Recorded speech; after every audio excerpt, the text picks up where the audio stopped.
মধুপুরে মার্কেটে ভয়াবহ অগ্নিকাণ্ডে ব্যাপক ক্ষয়ক্ষতি। দর্শক, দেশের সংবাদে স্বাগত। শুনছিলেন শিরোনাম।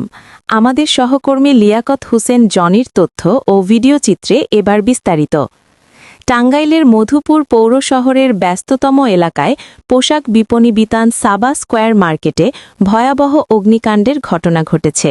এতে পুড়ে ছাই হয়ে গেছে মার্কেটটির প্রথম ও দ্বিতীয় তলার পোশাক দোকানগুলোর 2টি গুদাম। এতে প্রায় 25 লাখ টাকার ক্ষয়ক্ষতি হয়েছে বলে জানা গেছে।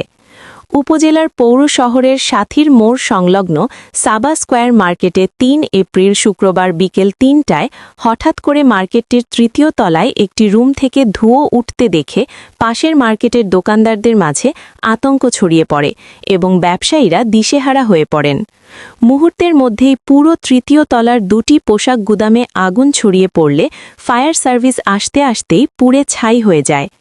খবর পেয়ে মধুপুর ফায়ার সার্ভিস ও সিভিল ডিফেন্সের স্টেশন অফিসার বোরহানউদ্দিনের নেতৃত্বে একটি দল দ্রুত ঘটনাস্থলে পৌঁছে ও ধনবাড়ী উপজেলা ফায়ার সার্ভিসের একটি টিম আগুন নিয়ন্ত্রণে কাজ শুরু করে। প্রায় 1 ঘণ্টার চেষ্টায় ফায়ার সার্ভিসের কর্মীরা আগুন সম্পূর্ণ নিয়ন্ত্রণে আনতে সক্ষম হন।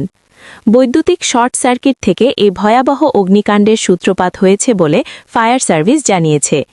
অগ্নিকাণ্ডের সংবাদ পেয়ে উপজেলা নির্বাহী কর্মকর্তা মোহাম্মদ জুবায়ের হোসেন ক্ষতিগ্রস্ত মার্কেটটি পরিদর্শন করেন। দর্শক, দেশ ও বিদেশের সর্বশেষ সংবাদ জানতে লাইক, কমেন্ট ও শেয়ার দিয়ে দৈনিক কালের স্রোতের ফেসবুক পেজ ও ইউটিউব চ্যানেল সাবস্ক্রাইব করে সঙ্গে থাকুন।